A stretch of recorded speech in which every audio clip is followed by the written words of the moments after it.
The Unconventional Therapist's Guide to Nothing.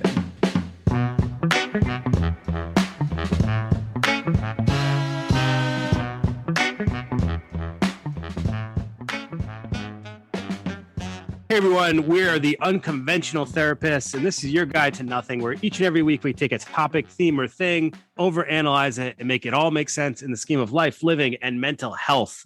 My name is Dave, and I'm joined here with my co-host Greg, and we today have a special literary episode that we'd like to present to you. Yeah, I didn't know you were going to frame it like that. So today, Dave, we're going to talk about a story from, I would say, one of my, if not my favorite author, Edgar Allan Poe. This story is a story of disease that is ultimately a story of fear and how we treat each other in the presence of that fear. And the story is The Masque of the Red Death. Yeah. Great story. Awesome story. Story. It's what's that? It's a very short story. It's an incredibly short story, which I appreciate. I was happy to see that. And just to give some people some background, we're not going to do a biography of Edgar Allan Poe or anything, but he's best known for these kind of like dark tales, right, Dave? And another important thing about him that people don't realize is that he is credited with the creation of the detective fiction. Ooh, like detective stories. Like it's not Sir Arthur Conan Doyle and Sherlock Holmes. That shocks me. For real? I thought it would have been, Okay. Sir Arthur Conan Doyle. I thought with the Sherlock Holmes, I thought he would have been more of that, but no, it's him. And he also reminds me of Van Gogh in that Van Gogh committed suicide before people realized the value of his art. And Poe was sort of a tragic figure in his own right, where he died of alcoholism or he was beaten to death. It's hard. There's some mystery surrounding his death, but he didn't die in a very pleasant way. And when he died, it's not like he was known for being this brilliant author. He wasn't very popular at all yet. And did you know he was born in Boston? Yeah. And he's traipsed around Rhode Island. Oh, absolutely. He has some connections. There's a Poe H.P. Lovecraft connection in Rhode Island. I like to think that they were friends. Probably. Yeah. I mean, to some extent, I would imagine, right? Literally. You think that they were like, I wrote these wicked scary stories, kid. Like they had those. Check out my Cthulhu guy. Yeah. I think of that. This is wicked scary. Can you believe it? Yeah. All right. So that's enough of that. Born in Boston. There is a cool statue of him in Boston, I believe. But whenever I think of Poe, I think of Baltimore. Yes, because that's where he's buried, correct? Right. And I think that's where he lived most of his life. Mm. And that's, of course, why the Baltimore Ravens are the Baltimore Ravens, because of, the most famous, I guess you could say, Poe story is the Raven. Yeah. Did you know that? That was his most famous story? Or that's why the Ravens are the Ravens. Did you make that up? No. They're not the Ravens. They're the Baltimore Orioles. No, the Ravens, the football. Oh, the football team. What am I thinking? I'm thinking of the baseball team. Is it like that's the wussiest bird ever? What, obviously, this is not a sports podcast. And I don't know what we're doing. Orioles aren't wussies. No, Orioles. I mean, compared to Ravens, have you seen a Raven? Look like a big ass black turkey. I have I got crows. I was gonna say I have a bunch of ravens in my backyard, but they're not ravens, they're crows. Yeah, what's the difference? How do you know the difference? Size. Crows are smaller. Okay. I'll go with that. All right, so let's get into this story. Do you want to take the lead on it, or do you think I should? Well, the story was originally published in May of 1842. Mm-hmm. So this is a little bit of a throwback for us, Yeah. I'd say. It's not exactly modern. But yeah, I guess I'll do a short summary, and I'm sure you're going to want to elaborate a little bit more. Sure. But the story starts off with a brief description of what the Red Death is. And essentially, the Red Death is a fictional plague that is happening in that time. Right. And how it attacks your body is, or how do you know someone has it, is you're dead within 30 seconds. It's very subtle. And blood seeps out of every pore of your body. Very subtle, Sweat blood. Until you the Red Death test to see if they have it is like, oh, you're bleeding out your face, you have Red Death. That's it. It's literally pouring out of your eyes. I think that's the Red Death, sir. And inside, they didn't have to swab around the nose 15 times, I heard. So no, you don't have to worry about that stuff. I mean, 30 seconds later, you're dead too. So it doesn't really matter if you have it or not.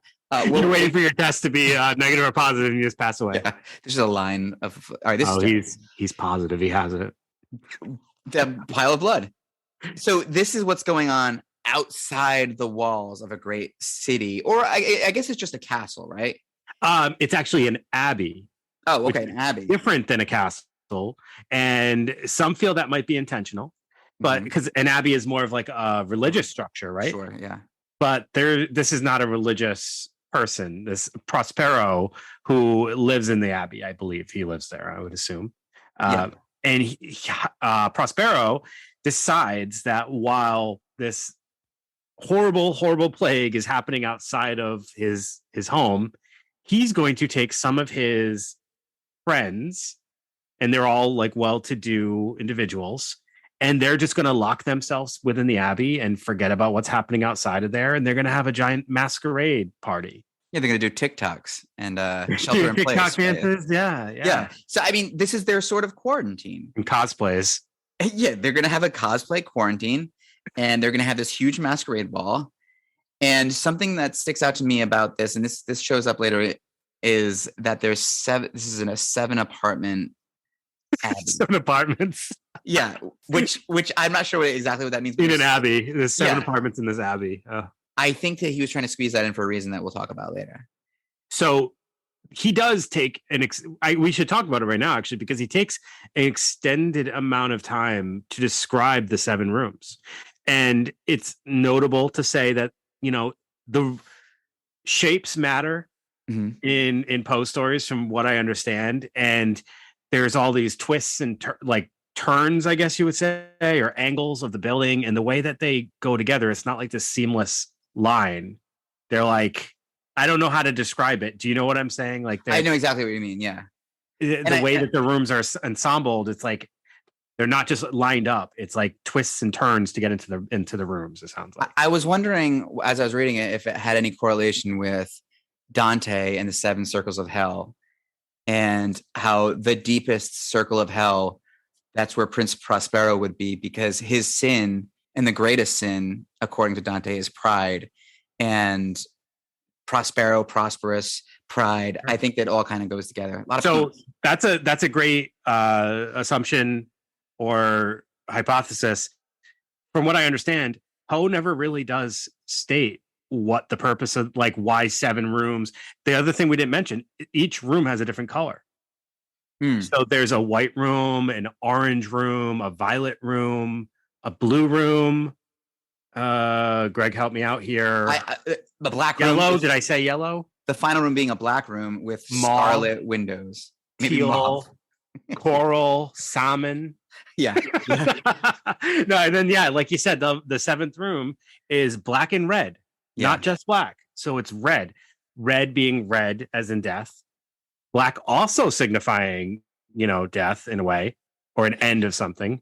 And both signifying the disease, what it transforms your body into. Now, so he spends an extended amount of time describing these rooms and the color scheme of the room, but doesn't really tell us why the rooms are the colors they are or what those colors signify. But Greg, within this story, there are numerous references to another very famous author and his works. In fact, the main character's name is a direct reference to Shakespeare. Prospero, being the main character of this one, is the main character of The Tempest.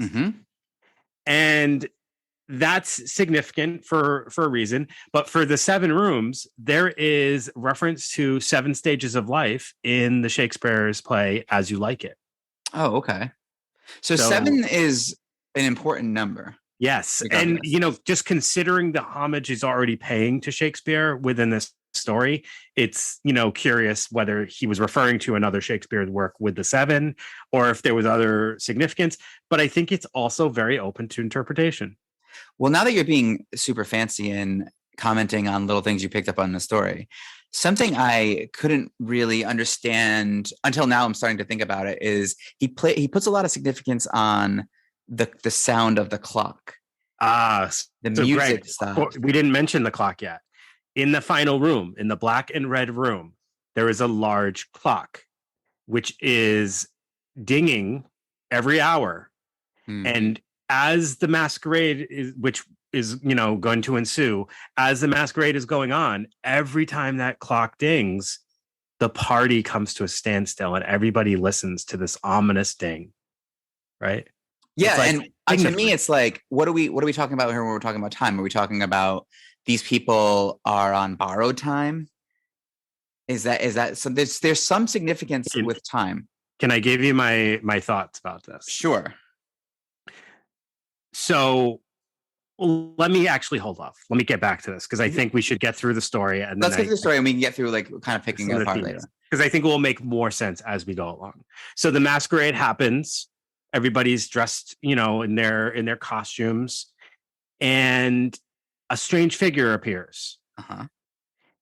And this figure starts to proceed throughout the rooms.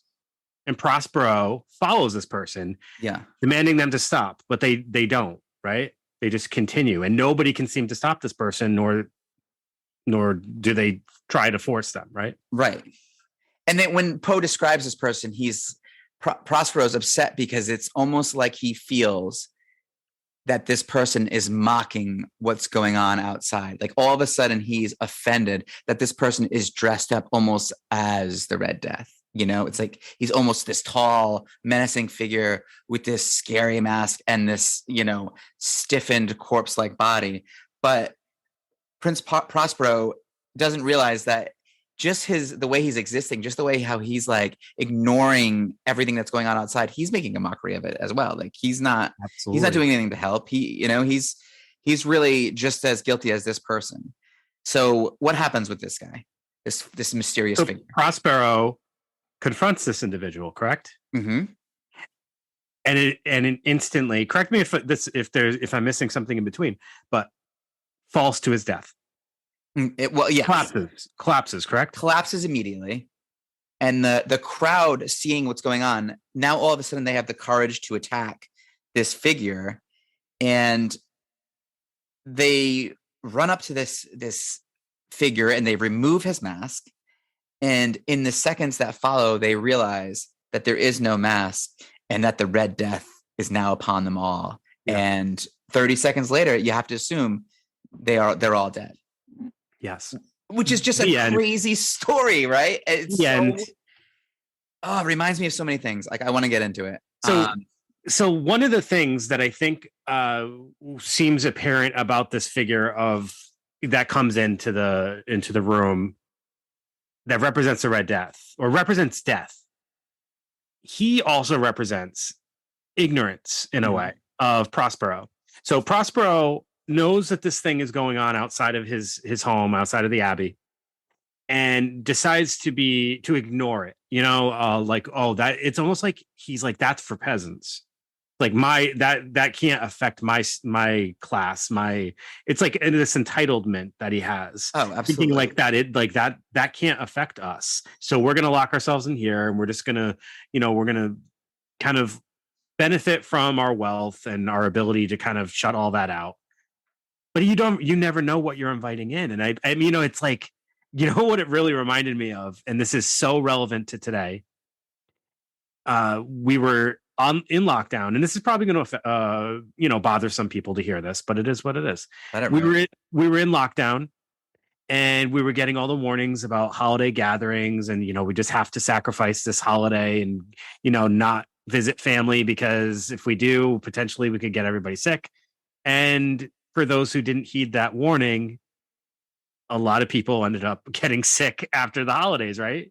So absolutely. And it's also, in general, it's a commentary on how the wealthy and the poor experience something like this extremely differently. Sure. Like the wealthy are going to have the opportunity to, we can enjoy ourselves. We can just stay home because our house is awesome. But sometimes the poor, it's like, remember like the abusive relationships and kids that were in homes that, maybe they were only eating and having some good socialization in school, and now they're stuck in that situation. So it's really does, show the disparity between the rich and the poor. And it's in every facet. But So the thing that the story also tells you is being rich isn't necessarily going to help you. It no, finds its way. and that's what I want to acknowledge. So like what I was getting at is more of like this, that like nobody's immune to these things. Like, Right. no, you can't expect that because like, oh, I know everybody that I'm associating with, I know that we're all always going to be safe. Like there are things that you need to do in order to just be smart in handling situations, and Prospero didn't do any of those things. And the one thing that none of us are immune from is death. Absolutely. It will eventually get to us all. And maybe that's what that clock represents. It's just a matter of time before it reaches you. That's it. The clock represents time, and time represents the temporariness of life. So we are all on a timeline. And we don't know what our timeline is. We don't know when it's going to end, but we do know one thing: at some point, we're born, and at some point we die. Mm-hmm. And that's what time represents. Time is that ticking, that ding, is that inevitable countdown to the end of our lives. So this is actually a terrifying story. And for me, some of the things that make it terrifying is the anxiety around illness and disease. And we know that anxiety is based on images and beliefs of things that haven't happened yet. So and anxiety representing what makes us scared, what we're talking about here is the unknown. So when you're in danger, physical danger, if someone hits you with a hammer or chases you with a knife or even a gun, like there's this visualization of it, you can see it. But the thing about disease is it can be attacking you and killing you from within, and you wouldn't even know it yet. It could be on the tips of your fingers. It could be in the air around you, and you just don't know. That's what's so scary about disease. That's what makes this so pervasive in our culture, and how one of the things I like to think about when it comes to these kinds of illnesses, and maybe we can get to it after, is how it makes us treat each other, because it's kind of dark. Like we really fall prey to our fear, and our fear really does decide the kind of person we're going to be for the most part, if we let it. And when you think of like the healthcare workers and the people who have to, work with people who they're always in danger of catching something like this, man, you have to put aside so much like natural fear and natural aversion. It's insane. Yeah. I don't know. And I think that, COVID really presented like the struggle with what happens when that fear is like so present and just doesn't go away. And I think it caught we saw in our society was we saw burnout from it. Like, I feel like even the most careful people in the beginning, over the course of 2 to 3 years, eventually kind of broke down and became like, it was impossible to be as vigilant as you were in the beginning 3 years later. It's like it's almost impossible to protect yourself from the invisible. It's like, in Hook, when they're eating that like fake food, it's like you just have to imagine that it's there. Like you almost have to get in the mind of the virus and say, like, where would it be? Oh, it could get it lives well on these surfaces, and it could be on this. But then we learn that we can't even just trust that, and that's what Prospero learns. That's actually exactly what Prospero learns, because it's almost like he assumed that because they are of a certain status, that they would be immune from death, and that was not the case. Like even almost that idea that wealth and power and those gates around your abbey provide you with a false sense of security and make you feel like you're above everyone else's fate. And the story is just saying like, no, it will get everyone. And that's the scary thing about disease and illness, because it is pervasive and no one's immune. Yeah. It's just so fickle, like nature. It's whoever's going to survive. You can't really decide. You can't really see. You can wear all the masks you want, as we find out, and try everything you can, but it still can get you. Yeah. Scary. So, and around the time that Poe was writing this, there's stuff going on in society. So they're kind of transforming to like the Enlightenment period, and even the way death is handled is starting to change. And we're talking about like death a time where like there's death masks and, like before funeral homes, and like they're kind of transitioning to like people taking care of the dead for us and things like that. So, I think that he was kind of tackling this idea of how we all treat death. And like that idea that like some of us we talked about this just recently, how detached we are kind of from death at the time. Yeah. And Prospero was so detached from death. He was literally hiding from death. He was shutting it out so he wouldn't have to look at it. Because outside, that's all that was happening was death. I mean, look at like it almost feels like this is a modern story in a lot of ways, though, because when you think about they're quarantined, they're hiding from a disease, and they're wearing masks. Yeah. This is all kind of like layered. It's so layered and it's so relevant today. This story seems like it could be a story that was created by a modern writer. Yeah, a modern writer trying to like do a throwback using COVID as an inspiration. And even Prospero, it almost reminds me of Congress. Like the world is crumbling around them and they sit and they talk and they pay themselves well and they act like they're above it all. And meanwhile, we're on the outside being like, help, give us this stuff that we need. Like help, we need help. Yeah, and but don't try to break into the building, Greg. Don't ever do that, okay? Maybe I'll write my own story. Don't ever try to break into the White House. So I won't. Not again. Oh boy. So, Greg, I mentioned about the Prospero being from the Shakespeare play The Tempest. Yes. And I wanted to also highlight some connection to that story, but actually kind of playing with it in almost giving like a contradictory story to it.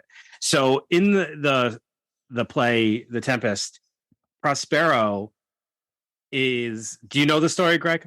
Not well. So he creates a shipwreck to get back at his brother who had just done some shady stuff to him, and he became the Duke of Mulan. I forget where it was. I do know the story actually. Now that you're saying it, yeah. So he does well on the island. He does well on the island. But Prospero creates things to happen in order to get back at his brother and to right wrongs. But this is stuff that all takes time, and like time plays out in a way that's like very extended. But Prospero has all the control to make all this happen. So he controls his environment and tries to rectify wrongs by playing with time to make things happen for all this to play out. In this story, Prospero tries to distract everyone from time. He's literally doing the opposite. He's trying to make time not exist. Where in the other story, he's using time to kind of right the wrongs that have happened to him. So Prospero in The Masque of the Red Death is trying to control his environment, but time ends up catching up to him, and it's not his friend. And time represents death. In The Tempest, time ends up being the thing that allows him to, get to make things the way they were supposed to be. So it's almost like this play on it, and it's almost like Poe is kind of showing a different side of time.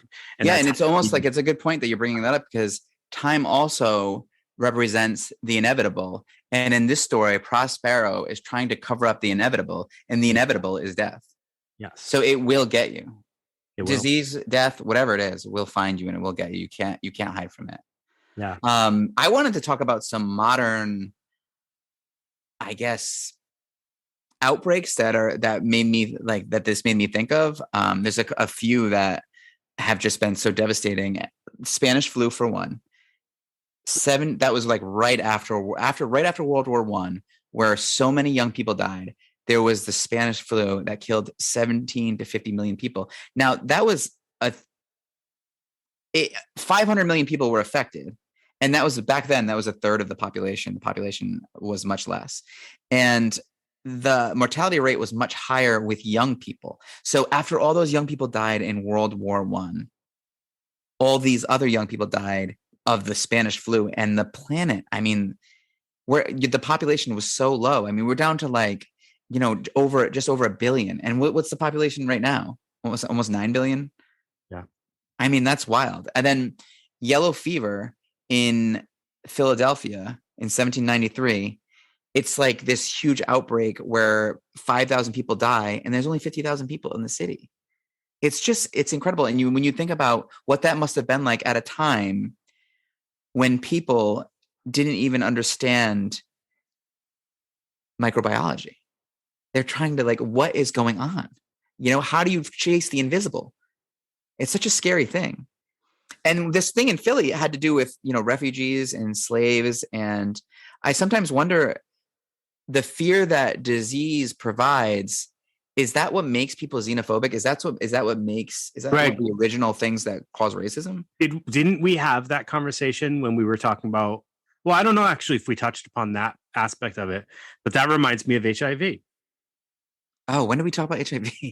It came up because in one episode, I can't remember what we were talking about, but we talked about AIDS and HIV, I thought. Yeah, I remember exactly why. Because, all right, so HIV started as this thing where, and I'm going to say some things that sound like blasphemous, but like these were the rumors and these were the stereotypes. So it was like, I remember hearing that HIV started in Africa from a monkey bite. Oh, that's not what I remember. I remember something. And then you hear that it's only transmitted to people who are homosexuals. Mm-hmm.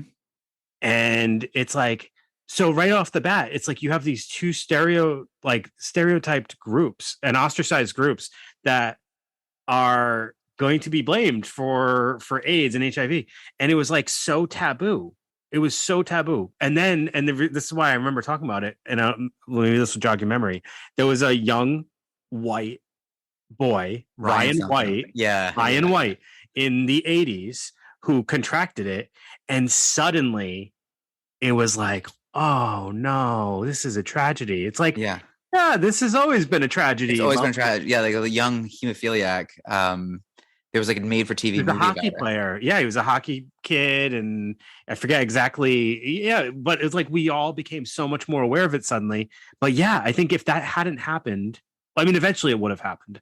But before that, it was like it felt like there were people looked so negatively towards specific groups because they assumed who it would affect. And that's why, like I mentioned before, that's why in pop culture we see this over and over and over again. I mean, the most popular show on TV today is probably The Last of Us show. And that's essentially about some strange, fungus or disease. How popular was The Walking Dead? I mean, 28 days later, I remember when COVID started happening, for some reason, I felt the need to watch that movie Contagion. And you literally follow the disease around. Like, how did this person catch it? And you can kind of like trace the origin. Outbreak. This is just a part of who we are, because when people want to get your attention, they play to your fears. And I think this is scarier than anything else you're a horror guy. What's scarier than something that can attack you without you seeing it? Something, and it's alive. It's like a microorganism that could be inside of your body, killing you while we're talking here today. Like it could be happening to you right now. Home invasion. It would be scarier. You think so? But it is home invasion. Dude, your home is your body. Your body is your temple. That's the ultimate home invasion, right? So this is like the thing that I think about often, where like, would this be as scary? Like, all right, so for example, how scary was COVID when, we were all really in the thick of it. But like, what made it the most scary was we couldn't escape hearing about it.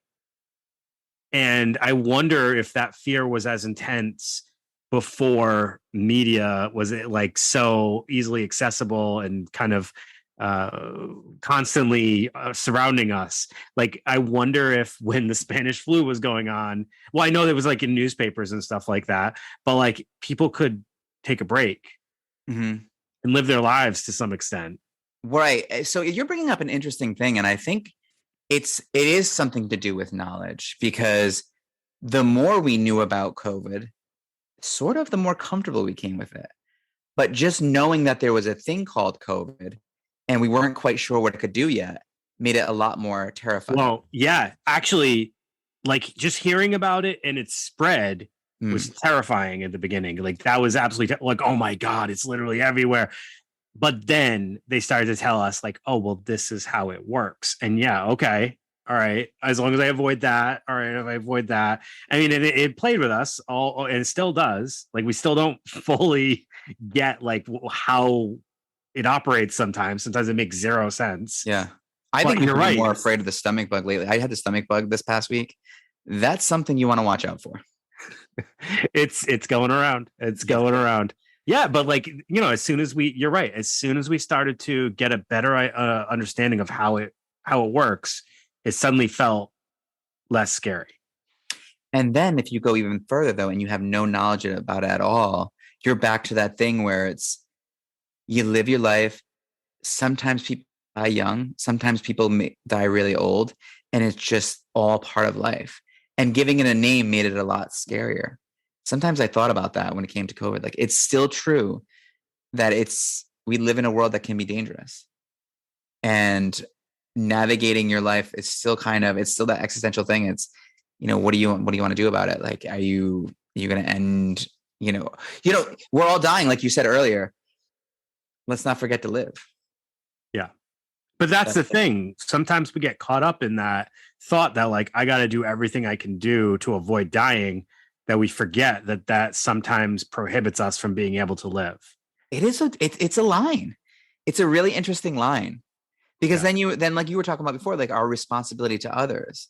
And at a time we all did kind of feel that way, where it's like our responsibility to kind of be on our own. And then it's like, well, how far does that go? And what are we doing to our kids psychologically? What are we doing to ourselves psychologically? Isolating. We know how bad isolating is for you. It's really interesting. It was just a difficult time on levels that, and I don't think that'll be the last time, obviously. No, I think that kind of opens the door to us getting more comfortable in future occasions of it, if anything. Yeah, well, it's like any devastating thing that happens in the news. It's like, well, now that we've had that experience, we'll know how to handle it, I guess, better the next time, if we can. Yeah. So, Greg, I watched the movie Masque of the Red Death so that I would have some reference to how they handled the film adaptation of this story. And we're talking about a story that takes approximately 8 to 14 minutes to read, depending on how quick you are to read. And then we're talking 16. about 16. I would be 2 days. When we're talking about them adapting it into an hour and 28-minute film. Oh, wow. That's a drag. So a lot was added and a lot of different angles were added. Right. I will say they changed the story quite a bit to make it, a narrative that probably fit more in that time. Actually, very interesting. So it was filmed in 1960, I want to say 7, but I could be wrong about that. Let me just double check. So 1964. Okay. And Vincent Price, obviously, huge name, 1964. Kind of younger, but still, I feel like Vincent Price always kind of looked old. And he is directed by Roger Corman, which, if you're a film person, he's done like every cheesy horror movie you've ever seen. This was not cheesy; it was actually kind of cool. But the angle that they went for in here is Prospero makes a deal with the devil, and he's aligned with Satan, and he's just like the worst. He's an evil person thinking that because he has this deal with Satan, he basically has made a deal with to avoid death. Mm. What was the deal? He's a Satanist, essentially. Okay. I don't know. It's not really a deal, actually. Yeah, he just aligns with Satan. He worships Satan. So when the Red Death shows up at the masquerade at the end, he assumes it's his friend. Yeah. And he calls him, "Oh, hello, Your Excellency," and things like that. Geez. And Death says, "Why do you call me these names?" He goes, "Because I worship Satan, so you must be my friend, or I must be aligned with you." He goes, Death aligns with no one." And when he pulls off his mask, he sees himself in the mask. In Death. So let me see if I'm hearing this right. Did I misinterpret the whole story? Because when I read the story, I didn't know that it was Death that had entered the ball. I thought it was just somebody that had caught the Red Death wandered into the party and brought in with him the illness. And he just looked like he was in the masquerade ball. He looked like he was dressed up as the Red Death because he was literally dying from it. No, so he was actually nobody, from my understanding of the. So I think that's that's like an interpretation what you took away from it. But yeah, it's a figure. It's death, or it's just a representation of death, like in physical manifestation. That is super interesting. So I might have learned. I'm gonna have to reread it. I think that's. And it's a mask. He's wearing a mask that looks like death. You know what's funny? My kids, and I don't have like these old timey Victorian children, but for whatever reason, they do ring around the rosy with the little baby. And I think that's a little plague game. You ring around the rosy, pockets full of posy. Yeah. And I remember hearing something that people used to think that the way you caught these diseases was through smell. Now, like, I think it was like Louis Pasteur or someone didn't figure out the microbiology probably to like the late 1800s. So they went through the plague and like, so they went through the Middle Ages thinking the way you got these diseases is smell, and everything that kind of lined up for them. So that was true for hundreds of years, even though that wasn't the case. I just find that so interesting. They were close. Yeah. Yeah. I mean, for sure. I mean, you go up there, you sniff the Red Death, you sniff a corpse with the plague, you're getting it. Yeah, so stay away. I mean, you still take the same, you have to like basically just get space. So what they would do, interestingly, and as I'm thinking about this, they would have these masks, but they would shove like those masks with the long scary noses? They would shove flowers and all kinds of like really strong smelling herbs. And what that would do is they would think, well, now I can't smell it. But what's really going on is now I can't breathe in the viruses. And that was an effective mask. So I guess masks kind of work, is what I'm saying. And we've been using them since the plague. That is so. Yeah, the plague doctor masks. Think about it. Yep, yeah. Those are very cool. Wow. Well, you think that's very cool. Creepy. I think if I had one of those in my house, I wouldn't be able to sleep. Very creepy looking. It's creepy looking, but it's actually, I mean, I guess its actual use is sort of creepy, but it's like, it's interesting that it had such a creepy design, but it was like for doctors, plague doctors. Right. Well, they have to have a big nose big enough to put in all those flowers. I always was like, it's supposed to look like a bird. But. Yeah, like but why? Yeah. I'm a bird. I can't get it. Don't. It's just a bird. Don't bother me. Yeah, it's a strange design. It's a strange design. I remember, this is making me think of like early COVID now, where I would, boy, that was a strange time, right? I would come home from work and I would strip down to my underwear on the back deck every day and, everything, and just come in and then like rub hand sanitizer on my hands because work didn't stop for me. I had to be out every day. And it was scary. It was scary in the beginning. Well, I've come a long way, I guess, thinking about it now. But it's not. I don't know. It's still like around, and it's still something that I have to give thought to every now and then. And the mask is obviously something that provided comfort. Even you can argue its effectiveness. I think it gave a level of comfort for a while to some people, and I still kind of. At times we'll keep it handy just in case if I know somebody, because like people make poor decisions, Yeah. When people show up and they're like coughing and sneezing, I try my best not to be that person at times, but you bring up a good point, and a couple of things there. Like, it's interesting. Well, I think that one thing is that maybe it still kind of racks your nerves a little bit, because if I'm not mistaken, you've managed to elude the virus all these years. I didn't want to say it out loud, but yes. Yeah, dude. Which is interesting, and which is why probably you have maybe more of a fear. Obviously, with anxieties and fears, until we meet that fear, until we have that experience, we never give our brain a chance to say, like, I got through that, now I'm less scared of it. So you are always going to remain on sort of high alert. For sure. Sure. As soon as it's mentioned around me, like that, I had exposure to somebody, I freak. Yeah. I go schedule a test immediately. Yeah, Really? no, I do. Yeah, I don't see. That's the thing. It's like for me, it's like I made it this long. I don't really want to get it. What are you Like, trying? What are you trying to live forever, dude? I think you. I it's think you like broke the record, man. I also am like, it's probably like, sure, you made it. You healed past it. You recovered. Probably not the best thing to have had it in your body in Oh, of general. course And not. like, Yeah, I'm different now, dude. Someone was telling me yesterday that they have long COVID, and one of the symptoms is sometimes they see people's faces as blurred. And I was like, that's the most terrifying thing in the world. yeah, What is happening there? that sucks, and I don't want to take that chance. I've heard a ton of stories like that. I wanted to share a quick quote from a movie I watched, and I wasn't sure if I was going to want to mention this or not, but it's super relevant because of what you were talking about with the other uh, contagions that have happened. So I was actually watching a film called Pearl the other day. Have you heard about it? It came out last year. I've heard about it. It's almost like a fucked up Wizard of Oz.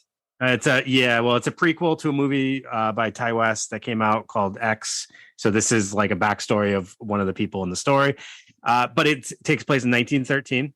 The Spanish flu is happening, and that's kind of like a side thing in the story. It's not like the main like it has really could happen in any other time, but for whatever reason, he chose this time, and people wear masks in the movie. They have these cloth masks that they wrap on their face. How historically accurate that is, I meant to Google it, forgot to. No, So they I- did. There's So all they these did. pictures of like people in the Victorian dress wearing masks for sure. Okay. All right. 100%. So totally possible that they were wearing it in 1913 in America. Mhm. I think when- 1913 might be a little historically inaccurate. I don't think the flu came until 1918, but I could be wrong too. Okay. And the story might have spanned over years. I can't remember. I don't think so, but who knows? Maybe Yeah. I'm assuming he did his research. Who knows? But there's this amazing line that this girl is in a car with a guy that she recently met, and they see a soldier being dropped off, and he's walking down the street, and she looks at him because she thinks it's her husband, and he goes, "Oh, do you know that guy?" And she goes, "I don't know." And he goes, "It's hard to know who anyone is nowadays with all the masks people are wearing." And that quote got to me because I was like, well, that film, it's totally relevant for that film, but also it's relevant for so many different things. And it's relevant for the Masque of the Red Death because they're at a masquerade party. They're wearing masks. We're talking about the Masque of the Red Death, like masks. We, as in the field of therapy and psychology, we talk about masks, like the masks that people wear, the faces they put on to hide what's really going on underneath them. We put on a face to not show people that we're afraid of the plague going on outside. Mm-hmm. We put on a face to show people that we're happy when we're sad. We're all wearing masks all the time. We put on masks to make us look like we're confident in a period of time where we're totally not confident. How do you really know what a person is feeling, what a person's thinking? Because we're all wearing masks all the time. There's some Hemingway quote where he's talking about the heart of his lover, and he says, the heart of your lover is a dark forest. And he's just talking about that idea that you really don't know what anybody's thinking. And to go even further with the mask thing, it's, unfortunately, we have to be comfortable with the fact that I wear a mask with you. I wear a mask around my kids. I wear a mask in my relationships. Like everybody in our lives knows a different version of us. And that's just the way it is. Yeah. And I don't know if we should be comfortable with that or not, because the idea, hopefully, is to be as authentic as possible. And if we have a mask for every relationship that we're in, how authentic is that? That's interesting.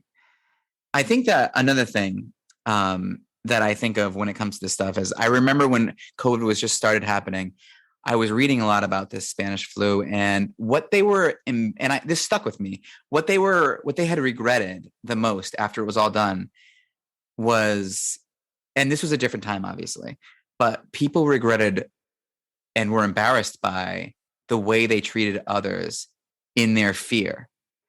And I think about, when I've had people come into session and were like, oh yeah, I know I was exposed the other day, like nonchalant, they just mention it. And then I'm like, all of a sudden I'm like opening the window, pretending that like, I am getting real stuffy in here. And it's like February and I'm opening the window and turning on the heat at the same time. And there's been plenty of times where I've known that someone had close contact and I've backed off of them. And knowing that quote in my head, I still feel like I treated them slightly different, even though everything in my mind, I was trying not to. It reminds me of that Holocaust stuff when Frankel would talk about the best of us didn't make it. It's like the best of us were able to treat people the way they deserve to be treated, despite the fact that they might get an illness. But I mean, honestly, when I'm around people with illness, I'm not thinking about myself. I'm thinking about my family, bringing that home to, kids and parents. My mother had, was going through cancer treatment the whole time COVID was going on. It was like very scary, that'd be a bad time. And let's be honest, we're not in a concentration camp. That's true. We're not forced to be around each other. We make choices to be around each other. We live in a time of luxury that like our conditions, our freedoms are pretty good at this point. Like, that person that comes into your office and tells you about an exposure they had, what responsibility do they have in that? Here's where I would say, if I were to make a judgment about that situation, here's what I would ask. Like, they chose to see you in person that day. Mm-hmm. Now, when you have options to make a phone call, a Zoom visit, or an in-person, and they knowingly had an exposure and they just said, I think I'll do the in-person with Greg in his tiny ass office. Oh yeah. And I'm 1,000% there with you. That's something. I get what you're saying. Like, you're thinking about your own behavior because you feel, because of that line that you said, and you're thinking like, I'm treating this person different because of this information. Cause it feels almost selfish, but it's not selfish. Cause if you were the only one you were worried about being sick, something tells me you wouldn't care. I wouldn't. I hope. That's what I want to hope. And see, that's the thing though, Dave, that I worry about sometimes is I want to be a certain person, but is it tested enough where I can claim that that's me? I think that what is showing and what it highlights though is your list of priorities and your list of what means the most to you. And clearly when you were just identified all the people that you're worried about being sick, that's what comes up. Because I'll be honest with you, there was periods of time where I would make a statement about like, I should go get tested, or I'm going to wear a mask, and people would be like, why? And I'll be like, I don't want to get COVID. And they'd be like, oh yeah. I'm like, no. I don't care if I get COVID. Because me personally, I feel like I'm in okay shape. I'm probably going to end up okay. I would imagine, I would hope, fingers crossed. If I don't, that sucks, but oh well. But like for me, it's always been about the same thing. I don't want to have to call 20 people that I just saw that day and say, sorry to tell you this, but I got COVID. Or I don't want to like give it to my parents who are elderly or other people in my life who are compromised. And that feels like very unselfish. I get it. I get it. I do. Again, this is all like a gray area. Really. It is. I think if we were like, no, I won't see that person, or no, I won't talk to that person, or you don't follow those guidelines, I don't associate with you anymore. Right. That's when that happens, right? Yeah. In today's absolutely society, there's people in our office that haven't returned yet. Yeah. Which is a little, because they don't trust other people, right? What it comes down to, right? Yeah. They might be in the wrong line of work though, if they're not willing to put themselves out there at all. I mean, unless they really are like, I really love working at home. It's awesome. Yeah, which it probably is. I think it's a lot of that. But if it were a fear of other people and stuff like you have no trust in other people, you should not be working with people. No, you need to find something else. Yeah. Wow. Well, Dave, I mean, I do recommend you taking a look at that, researching that whole yellow fever in 1793 thing. It was actually like really interesting because the players that were involved, like Benjamin Rush, who was a founding father and a doctor, he was involved. Benjamin Franklin was involved. George Washington was there showing up. Like when I was reading this, I mean, because Philadelphia at the time was the temporary capital because the the White House had been burnt down in the war. There was some great wigs there. Yeah. Well, actually, the White House hadn't been burnt down yet, so I wonder what was going on. Maybe they were redoing it or something. I don't know. Anyways, yeah, there was some great wigs, and I bet you those carried a lot of disease. I think they were installing a few more bathrooms. That's why they it was just temporary, closed for renovations. Yeah. All right. So, what do you think? All right, sounds good. Masque of the Red Death. Take 14 minutes of your life, 16 if you're a slow reader like us, and give it a read. I think you guys will enjoy it, and hopefully, it will give you more context to this conversation and provide some thoughts about life, death, and disease. And you know what, Dave? Before we take off, this maybe they're like every couple months we do a little like old literature, like even a Poe story, because this brought up a lot of cool themes. It did. And Poe would be great. There's a lot of like guilt, the Telltale Heart or the Fall of the House of Usher. Like these are all great stories that, have a lot going on. Even The Raven. And that, I don't know. I think that people should read The Raven just because it's not only is it an awesome story, it's like if you can read it right, there's like a cadence to it that's almost like musical. It's really unbelievable. But that's it from me. You got anything else? Nope, that's good. So Thank you everybody for listening. Please consider giving a rating and review so we can help to continue to spread this podcast to the masses and get it more accessible to others. Otherwise, we look forward to bringing you guys a new topic next week. So have a great day and thank you for listening.